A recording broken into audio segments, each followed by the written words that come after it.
Welcome to the Emisarios Unidos de Luz channel. If you enjoy this near-death experience story, consider giving it a like and subscribing to the channel. Now let's start with the story. My parents were God-fearing Christians who tried to instill the same piety in us, their children, by encouraging regular prayer and church attendance. Despite their eagerness to inspire a reverent spirit in me, as a teenager, I wavered in my resolve to live a prayerful and devout life, prioritizing my friends instead, whose self-defining credo championed free self-expression, heedless of whether such individualism contravened society's moral mandates and laws. Under their influence, I began to doubt and disregard everything my parents had taught me about God and the merits of living a virtuous life, as I gradually adopted my friends' principles and limited perspectives. In embracing their blueprint for life, the once well-defined line between right and wrong, moral and immoral, began to blur, and it wasn't long before taking drugs, using women, skipping classes, and other destructive habits became part of my daily routine.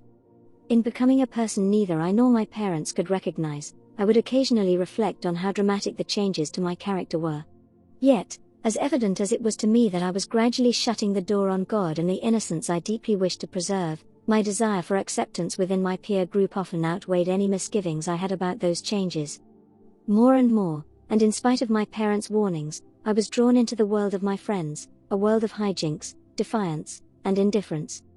As evil's insidious branches began to pervade, ramify, and ensnare my soul, the flouting of laws and tenets that intoned or even alluded to moral edicts, actions I performed in order to gain my friends' favor, became something I found thrilling and would sometimes instigate. As my personality changed, so did the way I dressed, and the frequency with which I attended church decreased, as I made spending time with my friends my priority. As the child of purity became a distant memory, my growing estrangement from the righteous person I once was intensified my internal conflict, making it difficult to ignore the nagging guilt and longing in my heart to once again experience the sense of peace and integration of self that faith and religious observance had once conferred. As despondent as I would often feel, however, I still resisted the urge to return to that life of piety until I became so discordant with my deeper, wiser self that, eventually, I seemed to both myself and my family to be nothing more than a specter. As much as I would like to tell you that I turned my life around through dedication and resolve from that point onward, the pattern I had set for myself continued into adulthood. As a career woman, I sought ephemeral solace in sexual companionship and harmful habits to cope with stress and fill the void left by my failure, whether due to stubbornness or complacency, to harmonize with my deeper being through prayer, in an effort to integrate a spiritual dimension into my otherwise secular existence. Sensing my deep discontent, my friends and family would voice their concerns from time to time, urging me to quit habits that didn't serve my highest good and turn to God through prayer and ritual observance. Despite their efforts to convince me, I ignored their suggestions, as well as the gentle nudges I would receive from my intuition. On the day of my NDE, I was getting ready to leave for work when I collapsed to the floor after suddenly losing consciousness. When I regained consciousness, I immediately became aware that I was traveling towards a dim yet distant light, a star of sorts, that seemed to gradually brighten as I hurtled towards it at lightning speed. Although I wasn't sure what was happening, I knew, in my heightened state of awareness, that I was outside my body and moving towards a destination that existed not only beyond the physical world but beyond the universe of time and space itself. As I traveled through the tunnel, I became aware of a non-physical being who suddenly appeared before me.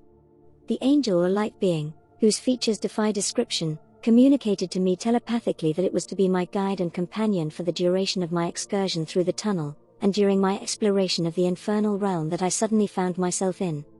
While being assaulted by waves of scorching heat, I cast my gaze about the landscape of that enigmatic domain to behold torrents of fiery magma coursing through the barren wasteland and scorching tendrils of fire lashing at the sky.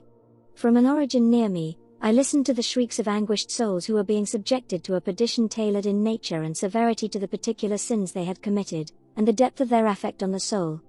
With a mix of terror and curiosity in that place of relentless woe, I saw within the flames the untold suffering endured by those beset souls, punished for succumbing to greed and egotism, or for the suffering they had inflicted on others through their callousness. To my consternation, I witnessed within the depths of the fiery pit, the torment inflicted upon those once revered pastors, as restitution for their wickedness and lack of compassion. I screeched in horror and dismay as I listened to the choir of their anguished wails and to their entreaties for mercy and absolution, in that realm where the unquenchable flames offered no mercy. As the perpetual and intense punishment penetrated the very depths of one's soul, every moment in the netherworld was felt as an aeon of torment to those thereby afflicted. Gazing upon the anguished expressions of those suffering souls brought me to tears, and even more so to be made aware of the dreadful destiny awaiting those grappling with sexual addiction and drug addiction. As I made my way across the hellish landscape, I bore witness to the anguished expressions of those accursed souls tormented by the agonizing screeches of those they had wronged through acts of rape and torture. With exoneration forever beyond their reach, I looked on as the grotesque demons presiding over the damned grinned menacingly, reveling in sadistic pleasure as they elicited the agony and torment unfolding before them. Time held no meaning in the abyss, and the souls that were confined within its boundaries were doomed to spend eternity repeating the same cycle of sorrow and regret in utter clarity of their wrongdoing.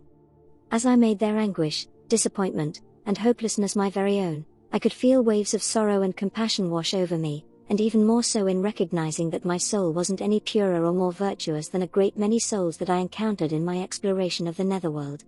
As I lamented my likely interment, the angel who had been giving me a tour of hell suddenly told me that it was time to return to earth and that it was not yet my time. He told me that I was being given a second opportunity to repent, and to warn and announce to the world that hell is real, and an eternity best avoided. He spoke of the olive branch that God extended towards me and of God's wish for me to become his mouthpiece of warning to the world. Then, quite suddenly, I was back in my body in a hospital bed. My time spent in hell served as a reminder that we as humans should always be aware of the repercussions of our actions upon our souls and upon the hearts, minds, and souls of others.